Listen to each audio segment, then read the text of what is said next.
Nicole states, I work for the Steel Valley School District, in particular at Barrett Elementary, which is right up the road from the IU.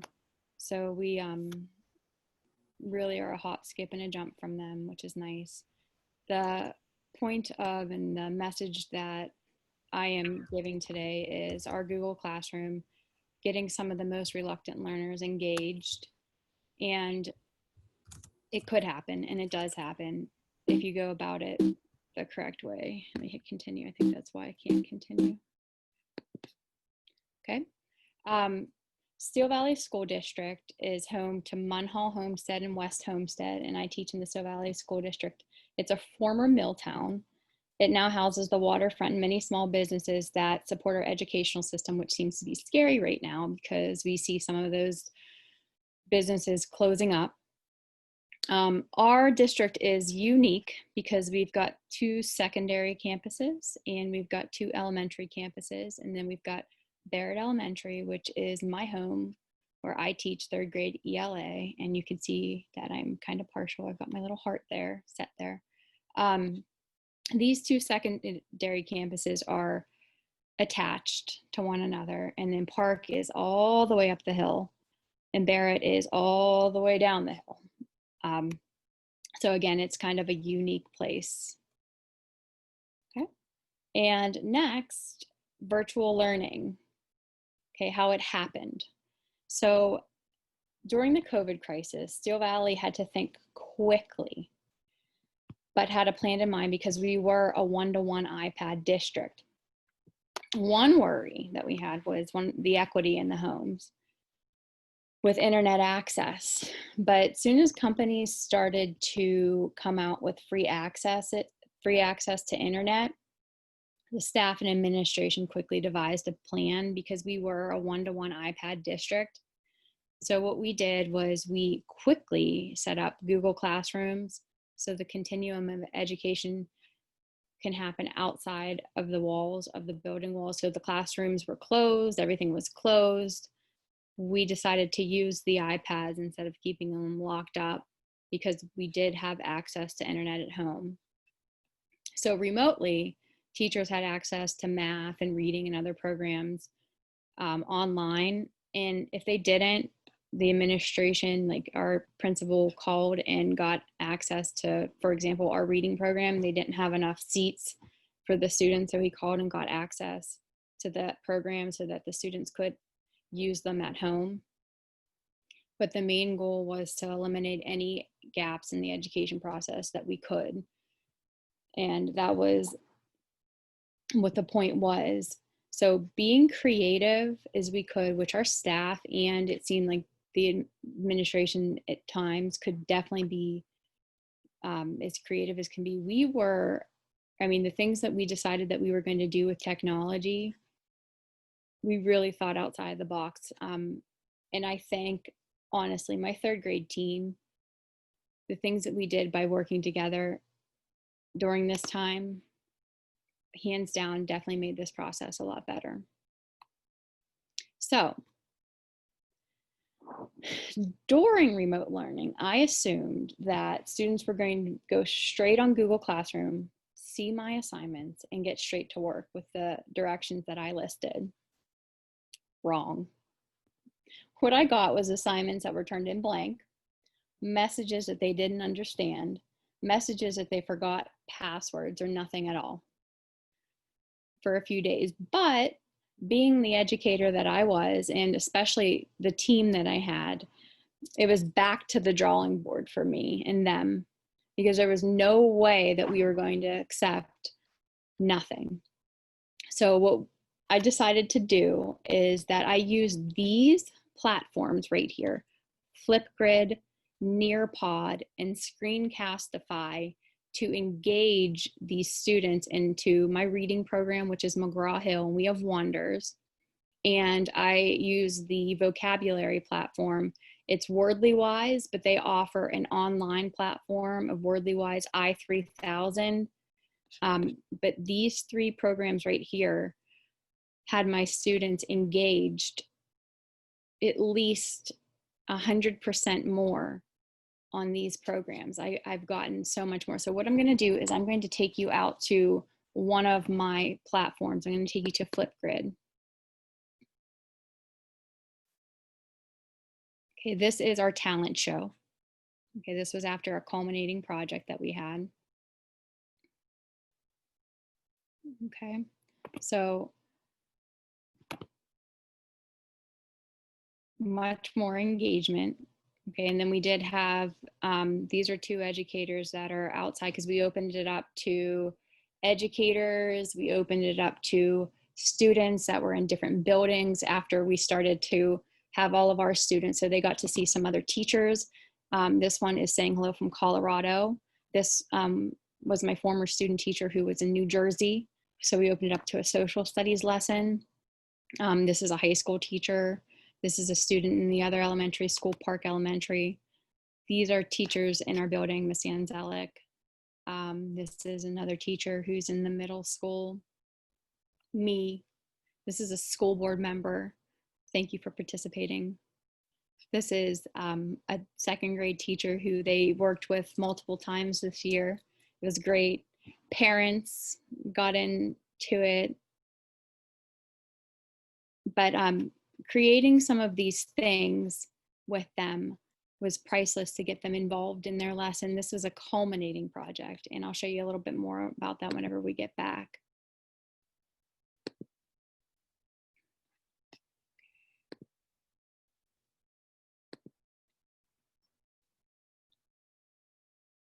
Okay, so here is how Flipgrid worked for me in one of my lessons.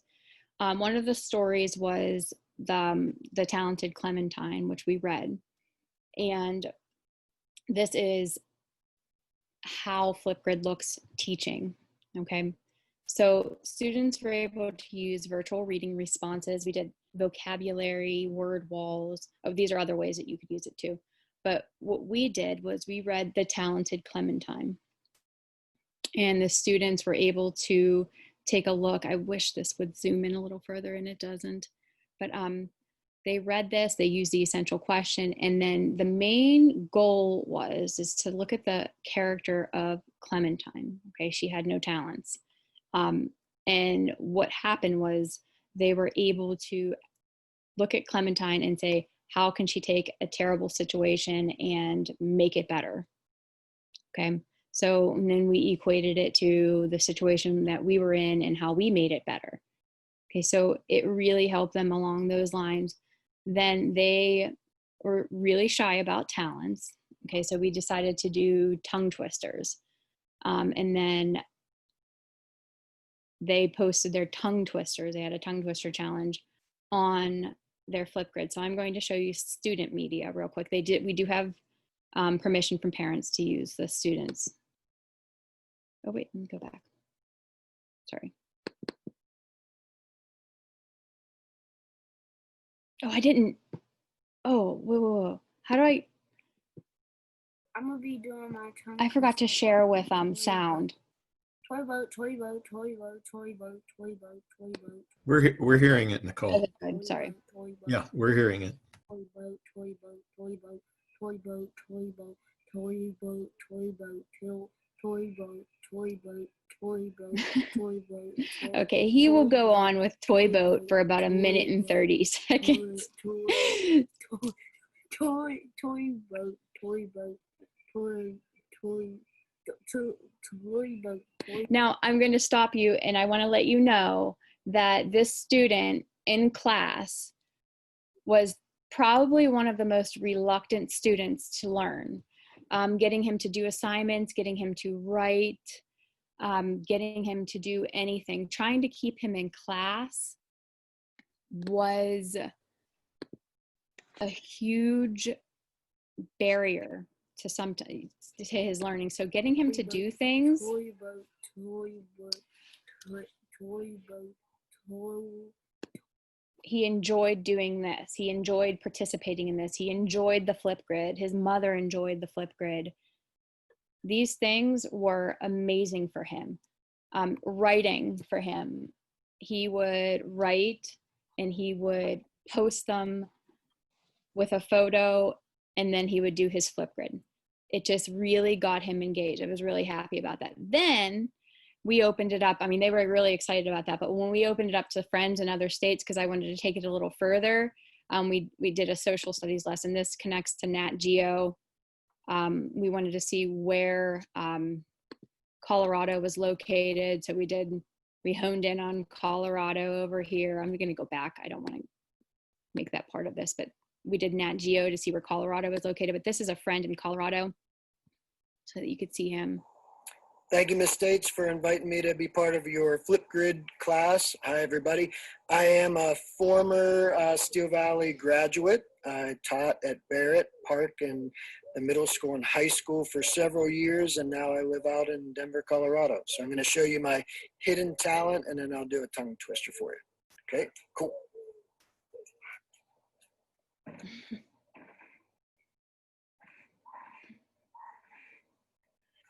All right, I'm back. I'm going to do the baby tongue twister for you.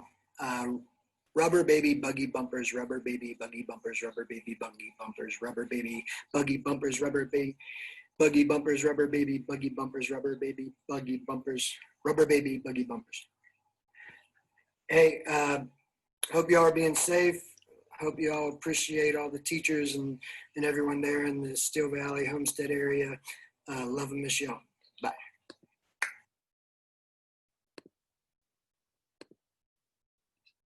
Okay, so that was one of our projects. Okay, so then with Flipgrid, we had grid pals. This one was amazing. So the students were very upset about having to be in quarantine and not being able to do things and not being able to come to school. So what we did is we did a vocabulary word wall, which will come into play a little later. And then we connected with a teacher in the Bronx. And this guy, Mr. Hamill, he joined our grid and he did one of our vocabulary words, and he let us join his grid, which was fitness drumming. And in fitness drumming, the kids had to create, it was a fitness pattern. And after they were done with their fitness pattern, they were able to collaborate with a couple of his kids down here, which again, we have permission, and we have permission up here with our students. So they were able to see them, but also seeing kids in quarantine somewhere else, knowing that they're going through the same thing that we're going through, was absolutely powerful. Also bouncing ideas off of another teacher. I mean, he taught me about peer deck, which is something that I would definitely learn how to use, and I'm going to learn how to do. And Bunsey, something else that I'm also going to learn how to do, was also great because I'm bored. But he is a teacher and he joined our word wall. Hello, I'm Mr. Hamill. I'm a phys ed teacher from the Bronx, New York. Super excited to be able to participate and join the word wall discussion. I'm going to choose the word doze. I'm feeling very tired, so I'm going to doze off for a few minutes.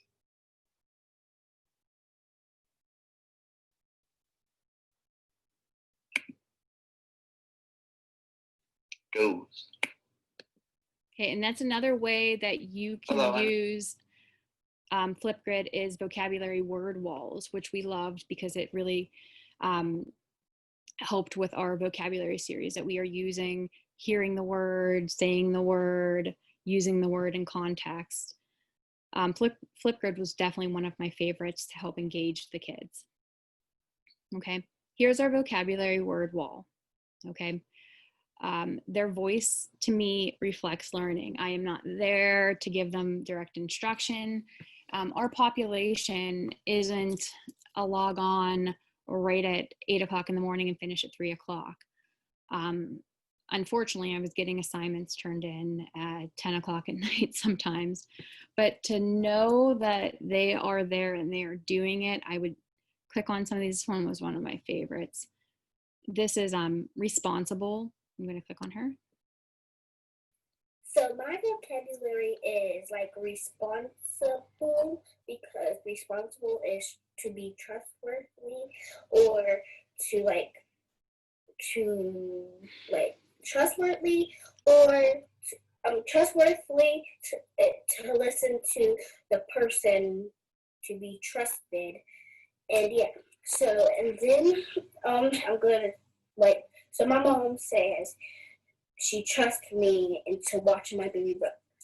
Yeah, so that's an example. So I hold my baby brother and my mom somewhere, upstairs or in the bathroom. And then I hold him.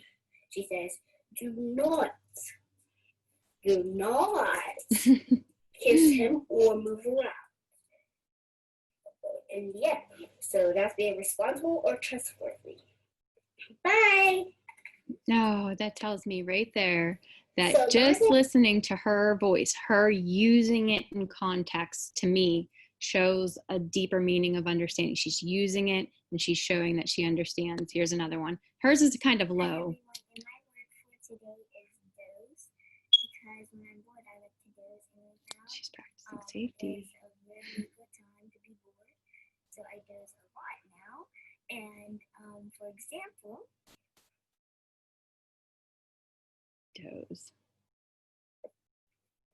so yeah, bye. And then another doze, but My word is doze. just quick.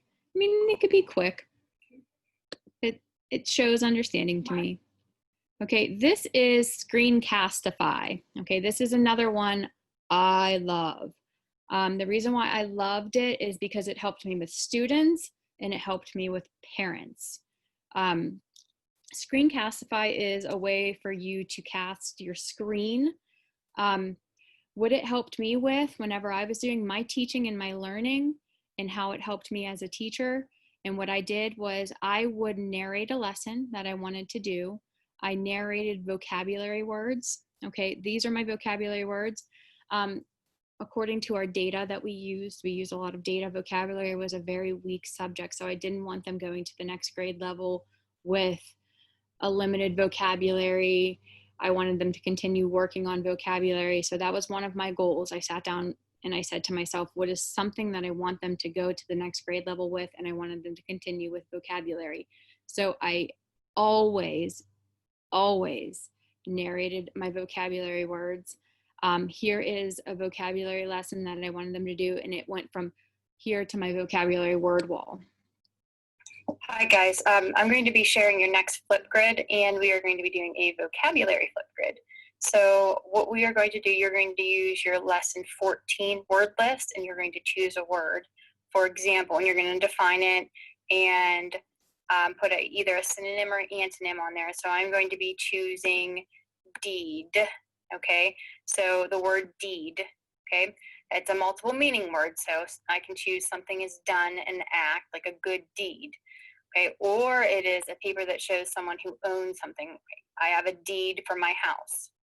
Okay, so my synonym would be an act for deed. I had an act of kindness, or I could use good deed. Okay, and then you're going to go to Flipgrid, and which I'll post it first, and you're going to choose one of your words. Okay, and I'll share that as well. Okay, so that is me narrating something that I wanted to be done.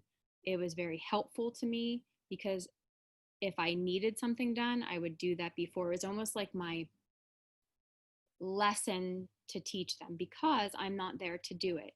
The reason why I liked it is because, again, we didn't have a population who would log on and I'd have my entire class there for a Zoom. Possibly, if this happens again, maybe we can set some parameters that my class has to be there for a certain time, but Screencastify was the reason that I was able to set my directions visually. Another thing is I was able to explain a Flipgrid word wall. I gave a test, a spelling test. It was a little choppy, but I still was able to give a spelling test using Screencastify. Narrate my Google Slides. I'll show you on my Google Slides when I narrate a Nearpod that I'm going to show in the future, lesson videos, and giving an assignment. Up here, when I explained something to a student, I had so many students tell me that I couldn't do this. I don't understand what to do. I had a student, her parent gave me permission to use her in my presentation, so I she didn't know how to log on to something that I use. It's called Actively Learn. So I was able to walk her through the process by using Screencastify. Okay, so Actively Learn, this one's for you, Damaya, and anybody else. Whenever you sign into Actively Learn, all you are going to be doing is clicking on that link, and I'm going to show you. I'm going to type in Actively Learn, but you don't have to do this. So I'm going to hit Actively Learn. It comes up, and it's going to prompt me Oh, my children. to sign in with, when I hit sign in, Google, see, right here, Google. Okay, I'm going to touch it. Okay, and it's going to ask me to continue with whomever, and I'm not going to continue with Connor. I'm going to continue with me because that's my Google account. So I choose Google. Okay, and then as soon as I log in, my stuff comes up, but your story should come up. Okay, so it automatically logs you in because you are in my classroom.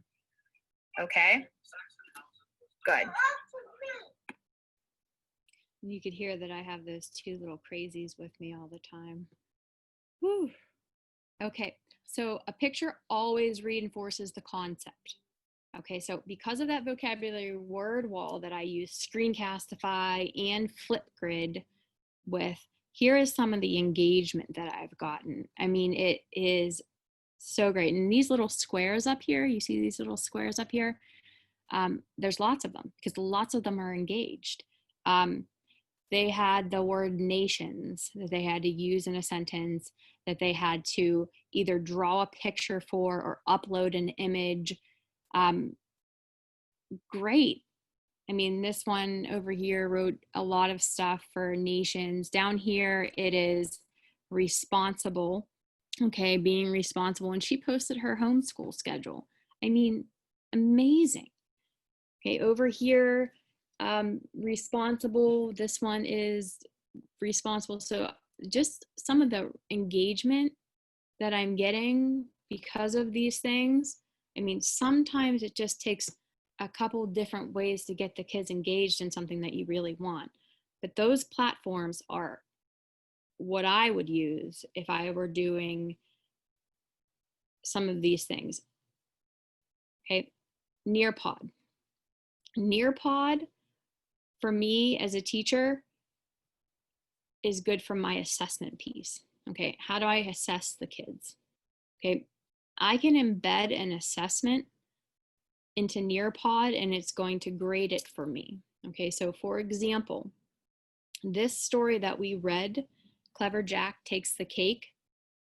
Okay, I wanted to look at setting. Okay, I was looking, no matter what in this entire story, I was looking at setting. Where is the setting? Because every time Clever Jack took the cake, he took it to a different place. So when I taught them in this story, that setting comes at the beginning of the place where to look. Setting is the usually listed right here. There are different types of assessments that the students can use. Okay, they were able to draw it. Okay, so this is where a student drew. Okay, they are able to make it. Okay, so that the students were able to make it here. Okay, and there were open-ended responses.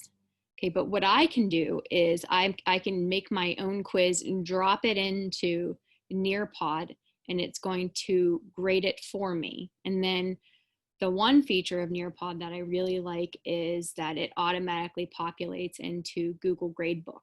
So I'm not going through and grading these. The only one that it doesn't do that for is the open-ended. So you have to go in and take a look. Did they really give me, like you're going to have some of yours that's going to have no response. I mean, you're going to have some of those kids.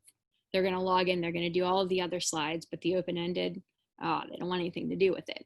But then I have the most wonderful third grade team that if you're getting these, you're going to have one contacting them on a Remind app, the other one. I mean, we just have a wonderful dialogue between the three of us. So you have a really good assessment tool here with Nearpod, which I'm really impressed with. This Nearpod in particular, okay, you're able to embed a virtual reality piece. So if I mean, the kids were like, whoa. So I wanted to do setting, but I wanted to take setting to another level. Okay, if I'm setting the tone with taking the kids to a place and I want them to describe the setting, I want to take them to a place. Okay, so they got to go to the bottom of the ocean and describe the setting at the bottom of the ocean. They got to go to the Eiffel Tower in Paris and describe the Eiffel Tower in Paris. Okay, where were they? What were they seeing? What time of day was it? Okay, how did the story elements like context, dialogue, and sensory enhance the story? Great. And now they've actually embedded a gaming mode to go with this. So I can't wait to learn about that. I don't know about it yet, but I'm gonna. Okay. Marrying Screencastify. I didn't even know it was a thing to call it marrying until I actually heard a teacher on one of the one of the PDs that I've been doing call it marrying Screencastify. I use Screencastify and I marry it with Nearpod, which I did here is I use these two together. Okay, Nearpod has a lot of tools that I want to make sure that the kids are using. I don't want them to just go through all of the different slides. I want them to use every piece of it.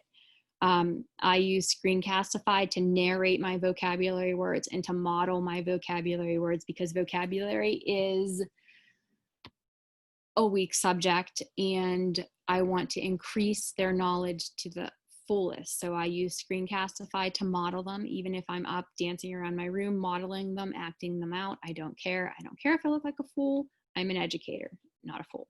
I'm going to show you how I model. The only thing is with Screencastify is I only use the free version right now, which only gives you about 5 minutes of video. I am hoping that if we continue with Google Classroom, fingers crossed, I really enjoy it, that I would either pay for, the district would either pay for, I don't know. I mean, if the district doesn't, I will. Screencastify, I would buy the full version where it gives you unlimited video casting because it's great to me. Not everybody. I mean, you may not find any use in it, but I do. I'm going to play this. Hi, guys. We were talking about settings in our last session, and I wanted to do a little more descriptive writing. So we're going to take a look at a few stories, and then there's a little surprise for you in this one. Okay, so let's get started. Okay, storytelling. What a good storyteller does is they should introduce the character right in the beginning of the story and then introduce the setting. Okay, and as you read, I want you to take a look at what the author does in each story. Okay, and then there's a lot of partner stuff in here. We couldn't do that. This was set for the classroom, so unfortunately, we're not going to be able to share with our partner. We'll be able to talk about it whenever we do in Google Meet about some of the settings, but we cannot possibly talk to our partners because I'd be talking to my bed right now, so sorry. Okay, so here, the fox and the porcupine. I want you to take a look at this story and we will discuss it whenever we get together again. I want you to think about what's going on here and what's missing. Okay, the fox said to the porcupine, "It's so good to see you." The porcupine was confused. He had not seen the fox in years, the last time he caught the fox stealing his food. The porcupine tried his best to hide his confusion. He said to the fox, "It has certainly been a while." As he was speaking, he looked up to realize the fox had already walked away. The porcupine sat there, frustrated, wondering if the fox even knew who he really was. I'm going to skip over me reading. "Here I am," he said aloud. Nobody wants to hear me read. This is where we're going to talk. Okay, what do you think is missing from the introduction of the story? Okay, we're going to talk about this, and then whenever you get this assignment on your Google Classroom, I want you to tell me what is missing. Okay, you know, I have some really good writers in here. Okay, the setting is the environment which the story takes place. Okay, and we know that the setting just doesn't have to be the place. It could be time. It could be obviously the location. Okay, it could be a date. Okay, now I told you to look for numbers. Okay, example, a lonely farmhouse on a dark night. Ooh, very descriptive. Okay. Now we have an open-ended question. I don't want to answer this, okay? I want you to answer that whenever you get your Nearpod. I'm gonna go ahead. Okay, let's explore. This is my surprise. I love this. Okay, I'm going to click on the world. Okay, and I want you to be able to do this whenever you get it. Okay. Don't you love when your technology glitches Okay, whenever and you you're don't trying want to to share work for Screencastify me. too? Oh yeah, there we go. I got to click next. Okay. On the next slide, you'll see 5 examples of a story setting. You'll decide if it qualify as a setting according to our Okay. definition. I don't want to Okay. go through this whole- These you're going to read on your own. Okay, as you can see this. Okay. 1, 2, 3, 4, 5. Love that. Okay, this is one of the Moving assessments on. that were embedded. Okay, let's practice. Okay, and you'll click up, open your notes so you can see that. Okay, and then here's more settings, and you'll be able to click and go. Wait, I'm going to go back. Now here, I want to show you the virtual. forgot There's- about where I placed it. So here, this virtual reality. Okay. Nicole, Yes. this one, Yes, I'm gonna. that's Okay. 130. Critical lens. Okay. All right. Well, this is the one slide I want to show you. I'm going to click quickly through these. This is showing the engagement. Okay, so right here was the first week of on our virtual learning. Okay, so it says time on task. Okay, so you could see that they had 12 minutes and it increased to 134. 7 minutes, it increased to 111.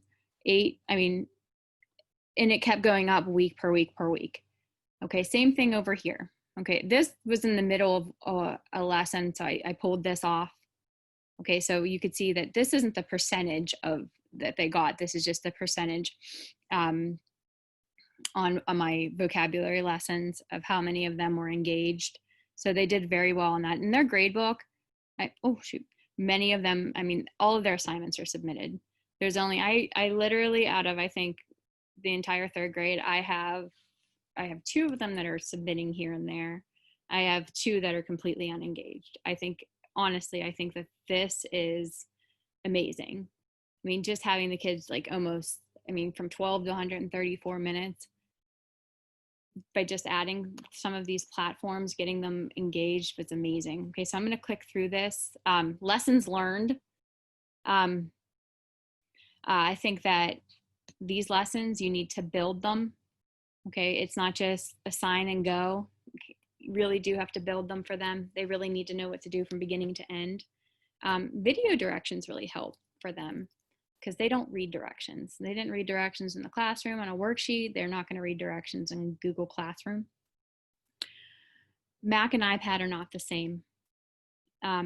What you see on your, because we have MacBooks at home, what you see on your computer is definitely not what they see at home. I have 2 kindergarten kids that go to the other school, Park Elementary. So I was lucky enough to assign something. I added them to my classroom so that when I assigned something, I wanted to see what it looked like on theirs. So I knew if they were able to do it or not, and if it was difficult to read or difficult to navigate through. So Mac and iPad are not the same. That's definitely a lesson I learned. It's a new way of learning, no matter what way you look at it. Be patient. Not that patient. Recruit parents.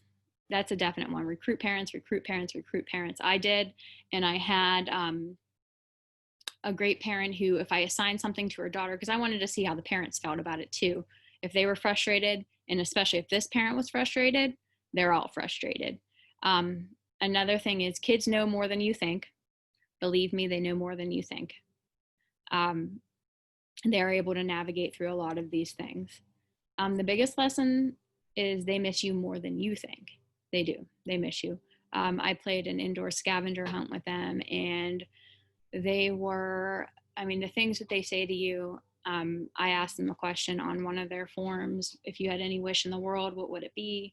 They could wish for anything. And their main thing was that they wish COVID would go away so that they can come back to school. Come on. They do. They miss you more than you think. Practical tips. If you're using these things, don't make another username and password for the students. If you don't have to, especially on Flipgrid, you don't have to. Just have them log in with Google. Most of them are logging in with Google if you want them to work. If you make a username and password, it's another thing they have to remember. and it's annoying. There isn't a need to. Always try the technology out on an iPad or something the student is using.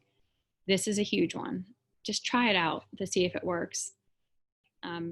Recruit a parent, recruit a parent, recruit a parent. That's a huge thing. You know, one, it makes them feel like they're needed. And two, you're seeing it from someone else's point of view, but recruit a parent.